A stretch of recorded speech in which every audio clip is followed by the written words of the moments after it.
तब्बल 12 वर्षानंतर एका महिलेची अंधार कोठडीतून सुटका। 12 वर्ष खिडकीतून दिलं जायचं अन्न पाणी। महिला आयोगाच्या हस्तक्षेपानंतर थांबला क्रूर खेळ। बुलेटिनला सुरुवात करूयात। मराठा आरक्षण कायम राहावं यासाठी राज्य सरकार सुप्रीम कोर्टात जाणारे हायकोर्टात निदर्शनास आणून दिलेल्या त्रुटी दूर करण्यासाठी सर्वपक्षीय समितीची स्थापना केली जाणार।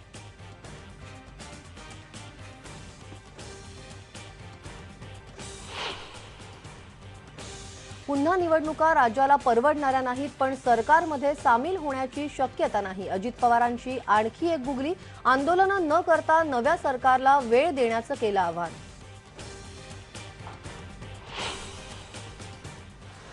राज्यात अनेक ठिकाणी अवकाळी पावसाचा फटका। विदर्भातल्या तूर, कापूस, संत्री तर पश्चिम महाराष्ट्रातल्या भात, भुईमूग आणि सोयाबीनचं नुकसान, पण ज्वारीच्या पिकाला फायदा होण्याचा अंदाज। साखर कारखान्यांनी शेतकऱ्यांना किमान हमीभाव। राज्यातल्या ऊस दराबाबत आज निर्णय होण्याची शक्यता। ऊस दर नियंत्रण मंडळाची मुंबईत बैठक सुरू। विरोधी पक्षनेते एकनाथ शिंदेंच्या नेतृत्वाखाली शिवसेनेच्या 8 आमदारांच्या पथकाचा मराठवाडा दौरा। दुष्काळ जाहीर करून मराठवाड्याला तात्काळ पॅकेज जाहीर करण्याची विरोधी पक्षाची मागणी। नागपूर ते रामटेकचा खिंडसी तलाव सी प्लेन चाचणी यशस्वी। पर्यटनाला चालना देण्यासाठी लवकरच नागपूर रामटेक पेंचखेरी धरण सी प्लेन सेवा करणार सुरू। आणि बुलेटिनच्या सुरुवातीलाच पाहूयात अकोल्यातली एक धक्कादायक घटना। तब्बल 12 वर्ष अंधार कोठडीत असलेल्या एका महिलेची राज्य महिला आयोगानं सुटका केली आहे। अकोला MIDCतल्या एका गोडाऊनमध्ये महिलेला डांबून ठेवण्यात आलं होतं। अब्दुल मोमीन अन्सारी यांच्या मालकीच्या गोडाऊनमधल्या एका छोट्याशा खोलीत महिलेला डांबून ठेवण्यात आलं होतं। एका लहानशा खिडकीतून तिला अन्नपाणी दिलं जायचं। तब्बल 12 वर्ष या महिलेशी हा क्रूर प्रकार सुरू होता। राज्य महिला आयोगाच्या सदस्य डॉक्टर आशा मिरगे यांना याबाबतची माहिती मिळाली आणि त्यांनी पोलिसांच्या मदतीनं या महिलेची सुटका केली। सतत 12 वर्ष डांबून ठेवल्यानं महिलेचं मानसिक संतुलन बिघडलंय। या महिलेला 12 वर्ष एकाच ठिकाणी का डांबण्यात आलं होतं आणि इतक्या वर्षात तिच्या घरच्यांनीही तिच्याकडे का दुर्लक्ष केलं, हा देखील एक प्रश्न आहे। तिच्यावर उपचार झाल्यानंतरच तिच्यावरच्या अन्यायाची खरी कहाणी पुढे येईल। अब्दुल अन्सारी हा या महिलेवरच लैंगिक अत्याचार करत असल्याचा आरोप या महिलेच्या आईनं केलाय। अब्दुल अन्सारीचा 2 महिन्यांपूर्वी मृत्यू झालाय। आमच्या असं लक्षात आलं की इथे कुणीतरी बाई कोंडलेली आहे। नंतर आम्ही त्याची चौकशी केली तर 2-4 दिवस गेल्यानंतर की या बाईला इथे कोंडून ठेवलेलं आहे, काय प्रकार आहे। तर त्यांनी सांगितलं की ती पागल आहे आणि ती त्यांचं घरगुती इंटरनल मॅटर आहे। त्याच्यामुळे कधी कधी जर वाटलं तर सहानुभूतीनं आम्ही आजूबाजूचे लोक तिला पाणी वगैरे अन्न देतो, पण तिला कधी बाहेर काढण्याचा प्रयत्न केला नाही। तर या गोष्टीला जवळपास 3-1 महिने झाले होते। परंतु आता थंडी वाढल्यामुळे अचानक परवाच्या दिवशी माझी गाडी बंद पडली आणि मला असं वाटलं की ती बाई इथे आहे की नाही किंवा नेली का कोणी, काय प्रकार आहे। म्हणून मग दुसऱ्या दिवशी आम्ही थोडीशी शहानिशा केली तर लक्षात आलं की ती आतमध्येच आहे, परंतु आता ती खूप वीक झालेली आहे। आणि याबाबतच सामाजिक कार्यकर्त्या आणि राज्य महिला आयोग सदस्य आशा मिरगे यांच्याशी आम्ही थोड्या वेळापूर्वी संवाद साधला। पाहूयात ते काय म्हणाल्यात। तिची अवस्था म्हणजे दरवाजा जेव्हा मी उघडला इतकी दुर्गंधी आली की माझ्या सोबतचे 2 लोक 50 फूट पळून गेले दूर। आणि तिच्या अंगावरचे कपडे असे तुकड्या तुकड्यांमध्ये सडलेले, कितीतरी दिवसात ते बदलले नसतील असं पाहूनच कळलं। डोक्याचा ऍक्च्युअल डालं म्हणजे जटा झालेल्या आणि नखांची पूर्ण वाढलेली अशी, आम्ही वराडीत त्याला चुंबळ म्हणतो, म्हणजे जमा झालेली खूप दिवसात वर्षात न काढलेली नख। आणि सगळ्यात महत्वाचं म्हणजे ती जी महिला आहे ती मात्र बोलताना खूप वीक क्षीण आवाजात बोलत होती आणि मला ती म्हणत होती बैठ जाओ ना जी, आपा बैठो ना जी। तिने मला प्रेमाने बसवलं, स्वतःची ओढणी बसायला दिली आणि नंतर मला सांगितलं तिने की वो मेरे को मारते थे ना इसलिए मैं मुमताज की माँ हूं ना। म्हणजे ती इररिलेव्हंट, थोडीशी बावरलेली, पण स्वतःबद्दल माहिती सांगत होती। माहिती सांगत असताना जी माझ्याशी ती बोलले त्याच्यात मला एक कळलं की तिला एक मुलगी आहे जिचं नाव मुमताज आहे आणि जिचं लग्न झालं आहे। दुसरं कळलं की ही जी महिला आहे या महिलेला कुणीतरी प्रचंड मारत होतं त्या माराच्या दहशतीखाली ती इथे होती.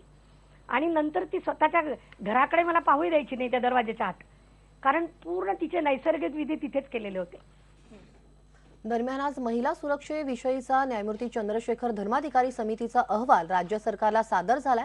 तो अहवाल राज्य सरकार 30 नोव्हेंबर पर्यंत हायकोर्टात सादर करणार आहे. या समितीच्या सदस्या नीलम गोरे यांच्याशी बातचीत केली आहे आमची प्रिन्सिपल करस्पॉन्डंट आशिष जाधव यांनी. महिला सुरक्षा संबंधी राज्य सरकारनं 6 वर्षांपूर्वी समिती नेमली होती. अखेर या समितीचा अंतिम अहवाल आज सादर झालाय. आपल्या सोबत या समितीच्या एक सदस्या आणि शिवसेनेच्या आमदार नेत्या नीलमताई गोरे आहेत. ताई, अखेर का होईना अहवाल सादर झालाय, नेमका या अहवालाच्या ठळक बाबी आपण काय म्हणू शकतो? गेले 3 वर्षामध्ये केंद्र सरकारमध्ये विशेषतः निर्भया घटनेनंतर अनेक वर्षापासून जे विषय प्रलंबित होते, मग ते गृह विभागाशी संबंधित असतील, महिला बालकल्याणशी संबंधित असतील, विधी आणि न्याय विभागाशी संबंधित असतील, याबद्दल आम्ही अनेक रेकमेंडेशन केलेल्या होत्या. त्याबद्दल त्या डिपार्टमेंट्स नेऊन आम्ही त्यातली काय अंमलबजावणी केली आणि काय त्याच्यात अडचणी आहे हे त्यांनी स्पष्ट करणं अपेक्षित होतं. आणि आज कोर्टाने सांगितलं होतं की तुम्ही 30 तारखेपर्यंत अंतिम अहवाल आमच्याकडे सादर करा, जेणेकरून त्या शिफारसींच्यामध्ये काय अंमलबजावणी केली आहे हे आम्हाला न्यायालयाला त्याबद्दलचा काय तो योग्य तो निर्णय घेता येईल. ताई, धर्माधिकारी समितीचा अंतिम अहवाल आज सरकारला सादर झाला आणि आता सरकार तो न्यायालयात कधी आणि कशासाठी तो प्रेझेंट करणार आहे? त्यांच्यासाठी काही स्वयंसेवी संस्थांनी याचिका दाखल केलेल्या आहेत आणि त्यांनी हेच विचारलं होतं की आम्ही वेगवेगळे जे कायद्याबद्दलच्या मागण्या करतोय, उदाहरणार्थ निर्भयाच्या संदर्भात जेव्हा बलात्कार विरोधी कायदा बदलायचा वर्मा कमिटीने निर्णय घेतला, त्याच्यातले काही कायदे बदलले गेले, पण काही मुद्दे अजूनही अनिर्णित आहेत. मग ते राज्य सरकार त्याच्याबद्दल काय करणार आहे? पॉस्को कायदा आला, त्याची अंमलबजावणी कशी करणार? विशाखा, कामाच्या ठिकाणी लैंगिक शोषण, त्याची अंमलबजावणी कशी करणार? आज आम्हाला काही डिपार्टमेंटनी सांगितलं की आमच्याकडे सगळीकडे विशाखा समित्या आहेत. तक्रार किती आली तर गेल्या वर्षात एकही तक्रार आली नाही. म्हणजे अशा सगळ्या मुद्दाम तक्रारी याव्यात अशातला भाग नाहीये. पण लोकांपर्यंत हे निर्णय जर का पोहोचवण्याच्या कामात सरकार कमी पडलं असेल तर मग कायद्याची अंमलबजावणी होणार नाही आणि म्हणूनच महाराष्ट्रामध्ये गुन्हे साबित होण्याचा जो रेट आहे तो अतिशय कमी आहे, ही त्यातली वस्तुस्थिती आहे. राज्यातल्या अनेक भागात अवकाळी आलेल्या पावसामुळे पिकांचं मोठं नुकसान झालंय. कोल्हापूर शहरासह परिसरात जोरदार पावसानं हजेरी लावली. नाशिकमध्येही अवकाळी पावसानं हजेरी लावली. संततधार पावसामुळे नाशिक जिल्ह्यात द्राक्ष, डाळिंब, कांदा या पिकांचं मोठं नुकसान झालं. जिल्ह्यातील निफाड, चांदवड, कळवण, दिंडोरी या भागातील शेतकरी संकटात सापडलाय. मराठवाड्यात गेल्या 3 दिवसांपासून काही ठिकाणी पावसानं हजेरी लावली आहे. काल रात्रीपासून औरंगाबाद परिसरात पावसाची रात्रभर रिपरिप सुरू आहे. कोकणालाही अवकाळी पावसाचा फटका बसलाय. अवकाळी पावसामुळे आंबा बागायतदार धास्तावलाय. आंबा पीक हंगाम पुढे गेल्यास हापूसला मार्केटमध्ये योग्य दर मिळणार नाहीये. वाढता खर्च पाहता आंबा बागा परवडत नसल्याचं शेतकऱ्यांचं म्हणणं आहे. पावसामुळे थंडी गायब झाल्यानं मोहर उशिरा येण्याची देखील शक्यता आहे. राज्यात 2 दिवसांपासून सुरू असलेल्या पावसामुळे बागायती उत्पादनांचं नुकसान झालेलं आहे. पण पुण्यातल्या बारामती, इंदापूर, दौंड भागातल्या कोरडवाहू भागातल्या शेतकऱ्यांना या पावसामुळे दिलासा मिळालाय. रब्बी हंगामातल्या ज्वारी, हरभरा, मका, गहू, ऊस याबरोबरच भाजीपाल्याला देखील जीवदान मिळालंय. तर डाळिंब, द्राक्ष यांचं मात्र मोठ्या प्रमाणात नुकसान झालंय.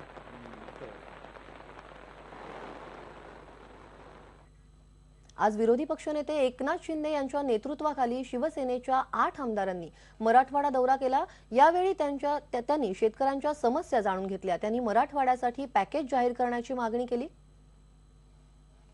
या ठिकाणी पाऊस नाही म्हणून पीक गेले, काही ठिकाणी पाणी आहे त्या ठिकाणी वीज नाही त्यामुळे पीक गेले आणि म्हणून शेतकरी हवालदिल झाला आहे आणि कर्जबाजारी शेतकरी त्याच्यासमोर पर्याय राहिलेला नाही आणि म्हणून आत्महत्येचं सत्र या मराठवाड्यामध्ये वाढले आणि म्हणून निश्चितपणे सरकारने तात्काळ या ठिकाणी दुष्काळ जाहीर केला पाहिजे, विशेष पॅकेज दिलं पाहिजे आणि या होणाऱ्या आत्महत्या तात्काळ थांबवल्या पाहिजे.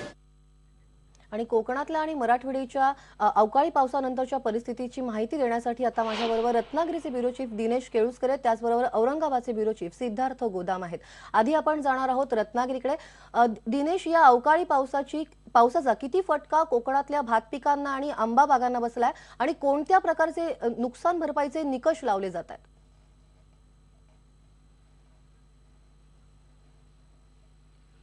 दोनदा अवकाळी पावसाचा फटका बसलेला आहे. गेल्या महिन्यात भातशेतीला बसला आणि यावेळी पुन्हा आता जो गेले 2 दिवस पाऊस आहे त्यामुळे या पावसामुळे पण भातशेतीचं नुकसान झालेलं आहे. पण त्याचबरोबर आंबा बागायतदार जे आहेत ते प्रचंड धास्तावलेले आहेत.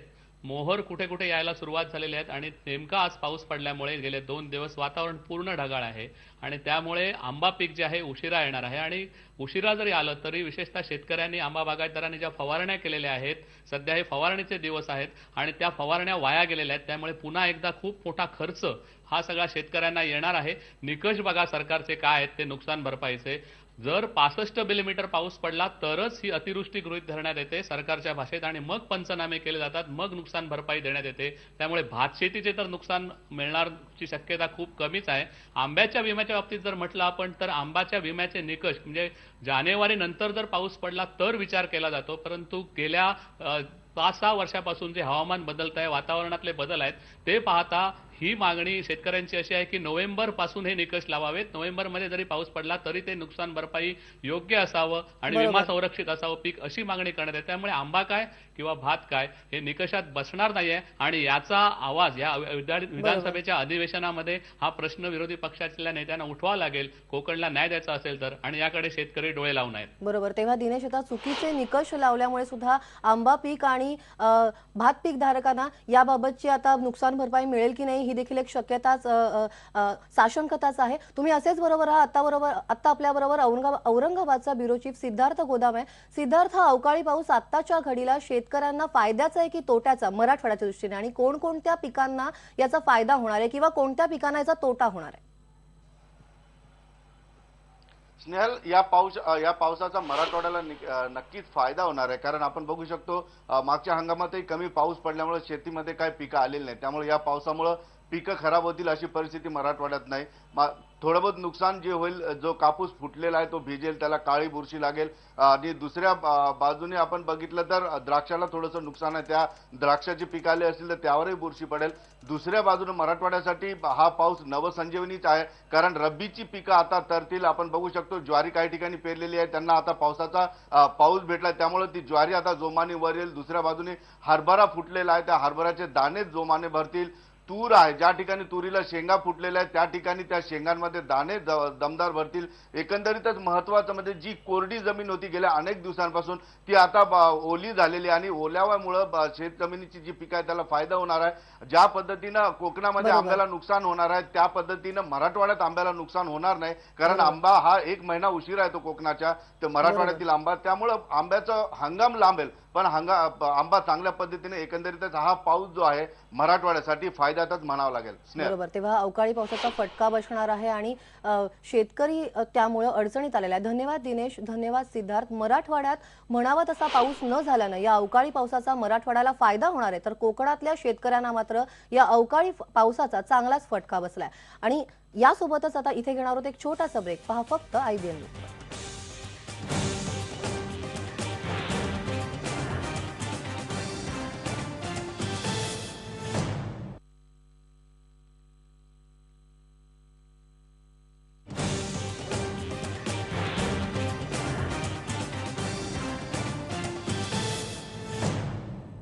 ब्रेक नंतर पाहूयात मराठा आरक्षणासंबंधितली बातमी. मराठा आरक्षणाला स्थगिती दिल्याच्या हायकोर्टाच्या निर्णयाच्या विरोधात राज्य सरकार सुप्रीम कोर्टात जाणार आहे. हायकोर्टाच्या या निर्णयावर चर्चा करण्यासाठी आज मुख्यमंत्र्यांनी सर्वपक्षीय बैठक बोलावली होती.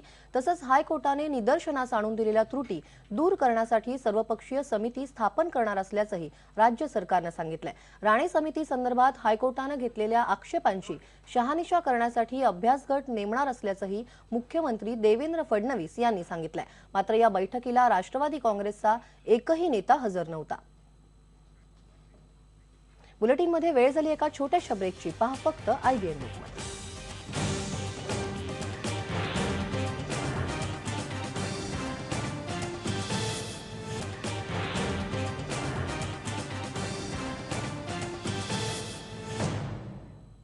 नागपूरमधल्या रामटेकजवळ खिंडसी इथं घेण्यात आलेली सी प्लेन चाचणी यशस्वी झाली आहे. नागपूर विमानतळ ते खिंडसी तलाव अशी ही चाचणी घेण्यात आली.